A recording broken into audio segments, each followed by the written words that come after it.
La Iglesia Adventista del Séptimo Día nos da la bienvenida al Simposio del Libro Eventos de los Últimos Días. No dudamos que será de gran bendición. Invitemos al Espíritu Santo de Dios para que nos guíe en el estudio de hoy. Dios los bendiga, hermanos y hermanas. Es un honor poder dirigirme a ustedes en esta ocasión. Vamos a orar. Querido Padre, gracias te damos por este momento que nos das para estudiar tu palabra. Rogamos que nos dirijas en el nombre de Jesús. Amén. El tema de hoy se titula El pequeño tiempo de angustia. No en cuanto a que sea una pequeña angustia, sino que es un periodo corto de angustia. En el libro Eventos de los Últimos Días nos dice más o menos en qué momento sucederá este acontecimiento. En la página número 123 de Eventos de los Últimos Días dice lo siguiente, permítame leerlo. El comienzo del tiempo de angustia mencionado entonces no se refiere al tiempo cuando comenzarán a ser derramadas las plagas, sino a un corto periodo precisamente antes que caigan las plagas. Así es que este periodo corto de angustia va a ocurrir antes que empiecen a caer las plagas sobre el planeta Tierra. Y en el mismo libro, Eventos de los Últimos Días, pero en su página 124, dice lo siguiente. Muy pronto, nuestra nación, quien escribe es Elena G. White, quien era norteamericana, está refiriéndose a los Estados Unidos. Muy pronto nuestra nación intentará imponer sobre todos la observancia del primer día de la semana como un día sagrado. Si es que este periodo corto de angustia va a ocurrir antes de que caigan las plagas y ocurrirá cuando se trate por los Estados Unidos de imponer una ley que tenga que ver con la observancia del domingo como un día de reposo y adoración. ¿Dónde encontramos en la Biblia esta idea de este periodo de angustia? Lo encontramos en el capítulo número 13, por supuesto, del libro del Apocalipsis. En el capítulo número 13, versículo 1 y versículo número 2, se nos dice que aparece en el mar, a la orilla del mar, sobre la arena del mar, en visión el profeta. Y él mira que sube del mar una bestia que tenía 7 cabezas y 10 cuernos. Sobre sus cuernos tenía 10 diademas y sobre sus cabezas nombres de blasfemia. En el verso 2 dice, la bestia que vi era semejante a un leopardo, sus pies como de oso, su boca como boca de león, y el dragón le dio su poder, su trono y gran autoridad. Por lo tanto, esta segunda bestia que surge del mar tiene varias características combinadas. Recibe su poder del dragón, recibe su poder de otro poder terrenal, y también, dice la Escritura, algunas características muy específicas que también podremos hacer un cruce o comparación con el libro de Daniel, capítulo número 7, versículo número 7, y Daniel capítulo 7, versículo número 4, en donde surge en el libro de Daniel también 4 bestias. Y cuando leemos las 4 bestias, cómo se describen, aparecen como león, aparece también un leopardo, aparece un oso, y una bestia cuarta indescriptible. Todas esas características aparecen en el versículo 1 y versículo número 2 del libro de Apocalipsis 13. Por lo tanto, se está refiriendo a ese elemento del libro de Daniel. Es una profecía continuada, en otras palabras. El libro de Daniel y el libro del Apocalipsis están unidos con respecto a esta profecía. Este poder nos enseña la Biblia que recibió el poder del dragón, tendría un periodo de tiempo que controlaría y dominaría a la tierra. Eso se encuentra en el versículo número 5. Dice 42 meses. Estos 42 meses tienen relación también con el libro de Daniel. estos 42 meses, y multiplicamos 42 meses, serían por 30 días cada mes. En esa época daba en total 30 días, 42 por 30, estamos hablando de 1260 días o 1260 años. Entonces, ese sería el periodo de tiempo en que esta bestia del versículo 1 y 2 iba a controlar o a influir o tener hegemonía sobre el planeta Tierra. Ahora, ¿qué haría? Dice el verso número 5, blasfemaría. Tendría blasfemas, palabras arrogantes y blasfemas contra la autoridad de Dios. Y no solamente esto, sino que también perseguiría a los santos del Señor. Versículo número 7, combate a los santos del Altísimo. Tendría poder sobre toda tribu, lengua, pueblo y nación. Es una extensión bastante amplia de terreno. También la palabra de Dios nos dice que llegaría un momento en que este poder tendría una herida mortal. El verso número 10 dice: el que sea sentenciado a la cárcel irá. Así que estamos hablando de que llegaría un momento en que su hegemonía terminaría. La pregunta es, ¿qué poder es este? Bueno, este poder del cual se está hablando acá, está hablando acerca del papado. El papado tuvo poder para perseguir a los santos del Señor, a los cristianos, durante 1260 años, y su poder de hegemonía terminó en el año 1798. Posterior a esto, en el verso número 11 dice: después vi otra bestia que subía de la tierra. Esta bestia es totalmente diferente a la anterior. La anterior surge del mar, esta surge de la tierra. Cuando vemos, por ejemplo, en la Biblia, una comparación con todo esto, observamos que las aguas representan algo más. Las aguas representan pueblos, muchedumbres, naciones. Por lo tanto, la bestia que surge del mar surge de donde hay mucha gente, mientras que esta bestia surge de la tierra. ¿Y qué es lo que hace? En el versículo número 12 dice que establecerá una ley religiosa. Es un poder terrenal que establece una ley religiosa, porque dice el versículo número 12: ejerce toda autoridad de la primera bestia en presencia de ella, y hacía que la tierra y sus habitantes adoren a la primera bestia. Por lo tanto, establece una ley contraria a la voluntad de Dios, una ley religiosa. Y esta bestia, ¿qué representa? De acuerdo a Daniel capítulo 7, versículo número 23, dice lo siguiente: cuando aparecen en el verso número 4 y 5 las cuatro bestias, son interpretadas por Daniel en el verso 23. Dice: la cuarta bestia será un cuarto reino en la tierra, que será diferente a los otros reinos. Por lo tanto, cada bestia representa un reino terrenal. Esta bestia de Daniel, de Apocalipsis capítulo 13, versículo número 11, es un poder terrenal, un poder político que se está metiendo en el ámbito y en la atmósfera de lo religioso, al establecer una ley de adoración. El otro elemento que vemos es que en el versículo 12 y versículo número 14 se nos presenta el área geográfica sobre la cual este poder influirá. Toda la tierra, dice la Biblia, será sobre todos los habitantes de la tierra. En el versículo 16 dice sobre quiénes: pobres y ricos, grandes y pequeños, siervos y libres. Entonces estamos hablando aquí de todas las edades y de todos los estratos sociales. Y en el verso número 17 nos dice que usará para controlar a las personas, no solamente la ley civil, sino también el comercio, el dinero, lo financiero. Ahora, la bestia que sube de la tierra, de acuerdo al versículo número 11, es interesante, puesto que la palabra, el verbo que se utiliza en griego como subía, se está refiriendo a una planta que va subiendo poco a poco, lentamente. En otras palabras, este poder terrenal, este poder civil, es un país, es una nación que surge con lentitud para convertirse en un poder hegemónico sobre el planeta Tierra, sobre todos los habitantes de la Tierra, que usará el poder financiero, económico, para obligar a las personas a hacer lo que ellos quieren.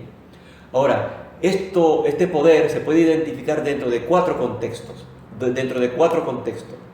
4 áreas de contexto. ¿Cuáles son esas 4 áreas de contexto? Número 1, el contexto geográfico. Número 2, el contexto histórico. Número 3, el contexto filosófico. Y número 4, el contexto profético. 4 contextos. El contexto geográfico, ¿dónde surge este poder? Si vemos el versículo número 11, este poder surge en un territorio. Dice que en la tierra, surge de la tierra, no surge del mar, donde hay mucha gente, sino de un lugar casi deshabitado. Hay habitantes, pero no hay tantos como los poderes europeos que surgen del mar, en medio de la gente. Entonces, debe ser una nación, poder civil, que surge donde no hay mucha gente. El otro elemento importante, el momento del tiempo en que surge este poder. Este poder, de acuerdo al verso número 10, surge en un periodo en que la bestia anterior ha recibido un golpe, en donde ha perdido su hegemonía, su autoridad mundial. ¿Cuándo sucedió eso? En 1798. Por lo tanto, este poder del verso 11 surge alrededor de 1798. Este poder está también, que surge de la tierra, surge en un momento exacto, en un momento preciso, de acuerdo a las Escrituras. Vamos a ver otro elemento importante.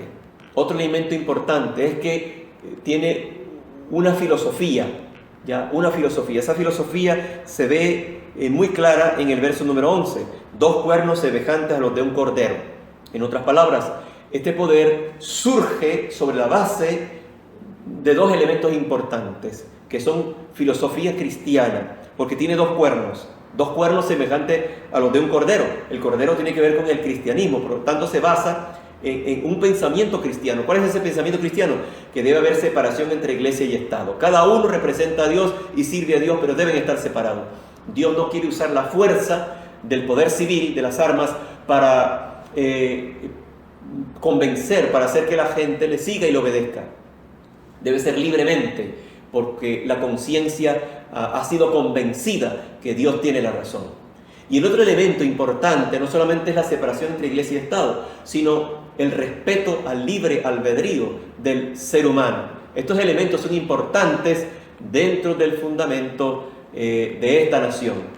Fundamento filosófico. Y no solamente filosófico, también tiene un contexto profético. En otras palabras, dice la Biblia, pero que hablará como dragón. En otras palabras, está diciendo que en el futuro ese poder que está fundado sobre la filosofía cristiana de la separación de poderes y también del respeto de las libertades del ser humano, aunque tenga apariencia de cordero pacífico, usará la fuerza. ¿Ya? Hablará como dragón, usará la fuerza, usará el poder civil para que la tierra adore. ¿A quién va a adorar? Y ya es otra cosa, pero para que la tierra, los seres humanos que habiten la tierra, adoren. ¿Qué nación es esa? Bueno, esta nación debe cumplir con ciertas características. Debe surgir de un continente distinto al continente europeo. Número 2, debe surgir alrededor del siglo XVIII. ¿Qué nación surgió en esa época? Pues claro, los Estados Unidos de Norteamérica. Su poder es de la libertad civil y religiosa. Y llegará un día en que este poder hablará como dragón, establecerá normas cristianas basadas en la fuerza. Ahora, el tema de la adoración es un tema muy importante en estos capítulos de la Biblia, en el capítulo 13, en el capítulo 14, en el capítulo número 16, 19 y 20 del libro del Apocalipsis. Lo podemos ver, por ejemplo, en el capítulo 13, versículo número 4, versículo número 8, versículo número 12, versículo número 15, el tema de la adoración. Podemos ver el tema de la adoración también en el capítulo número 14, versículo número 7, versículo número 9, versículo número 11. Podemos ver el tema de la adoración también en el capítulo número 16, versículo número 2, en el capítulo número 19, versículo 20, y en el capítulo 20, versículo número 4. Ahí podemos ver que entonces este último periodo de la historia de la humanidad, antes de que venga Jesús, la batalla, la lucha será alrededor del tema de la adoración. Ahora, esto es importante porque en la Biblia encontramos en el libro de los Salmos, encontramos en el Salmo 95, versículo 5 y versículo 6 lo siguiente. Vamos a leerlo. Dice así la Biblia, Reina Valera, lo siguiente: suyo también es el mar. Suyo es el mar. O sea, ¿de quién? De Dios. Pues Él lo creó. Y sus manos lo formaron la tierra seca. Luego dice una invitación: venid y adoremos y postrémonos y arrodillémonos delante de Jehová, porque Él es el creador. Así que adoramos a Dios porque Él es el creador. La adoración se le rinde a Dios porque Él es el creador. Ahora, el otro elemento importante dentro del tema de la adoración es lo que dice Apocalipsis 4:11. Dice: Señor, digno eres de recibir la adoración. Eso nos dice Apocalipsis, capítulo número 4.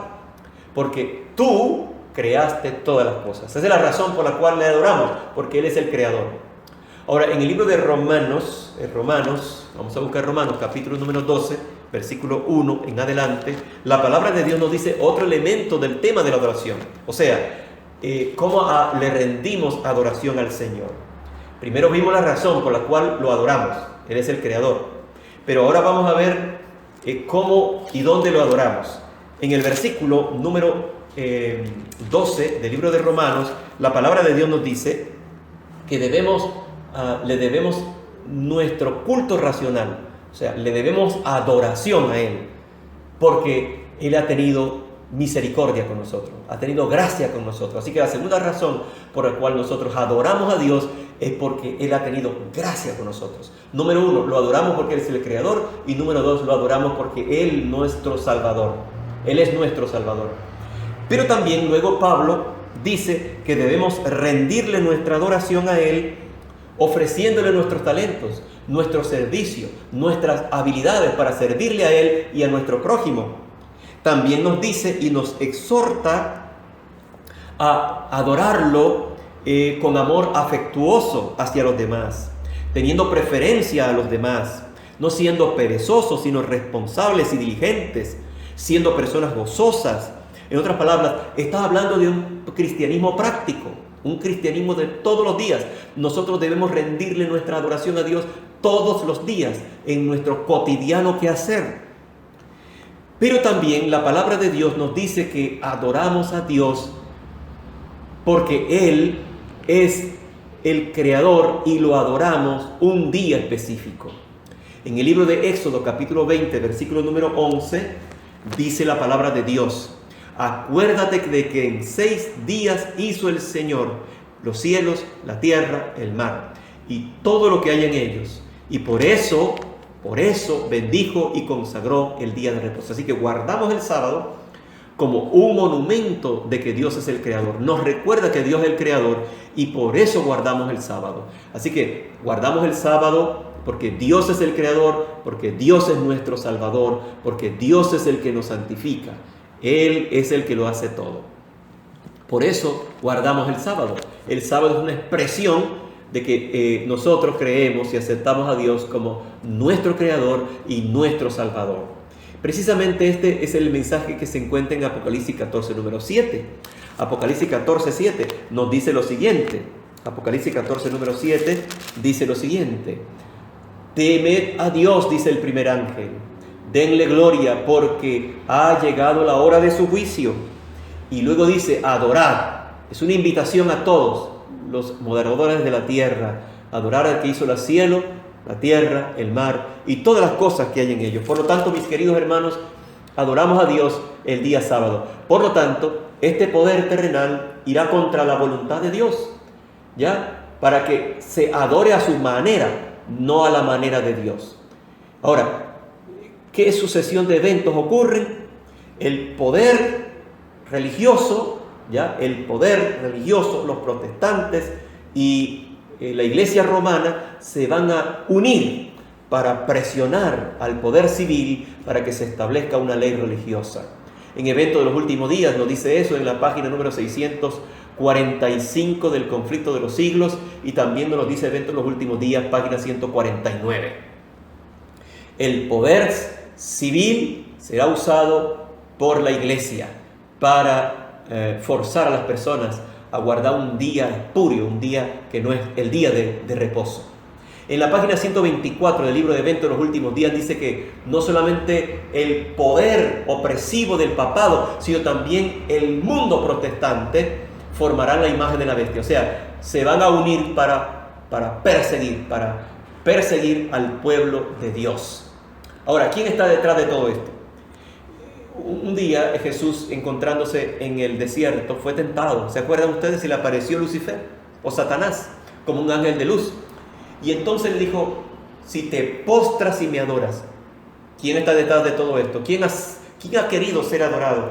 En Ezequiel 28, versículo 2 al 18, en Isaías capítulo 14, versículo número 12, se nos dice que es él, Satanás, quien ha querido ser adorado desde mucho tiempo. Es una lucha. ¿Quiénes quieren ser adorados? Dios quiere ser adorado y lo merece porque es Él el Creador y Salvador. Y Satanás quiere ser adorado. La pregunta es: ¿a quién quieres tú adorar? Yo decido adorar al Señor. Así que, mi hermano, esto es importante. Es la mente magistral, dice el Espíritu Santo en Eventos de los Últimos Días, página 150. Esa mente magistral que maquinó contra los fieles desde siglos pasados, sigue procurando también librar la tierra de aquellos que temen a Dios y guardan sus mandamientos. Ahora, ¿cuál es su propósito? Claro, al utilizar las finanzas, al utilizar la economía, al utilizar el poder civil, quiera hacer temblar el corazón y la fe de la gente, para que la gente, al ver que está en peligro, decida obedecerlo, hacer lo que Él quiere, adorarlo a Él. ¿Qué debemos hacer antes de que ese periodo de tiempo llegue? Al saber que viene. Número 1, en Eventos de los Últimos Días, página 157, nos dice que debemos conocer mejor a Dios. Y en la página número 128 nos dice que lo mejor que podemos hacer es estar en comunión con Dios.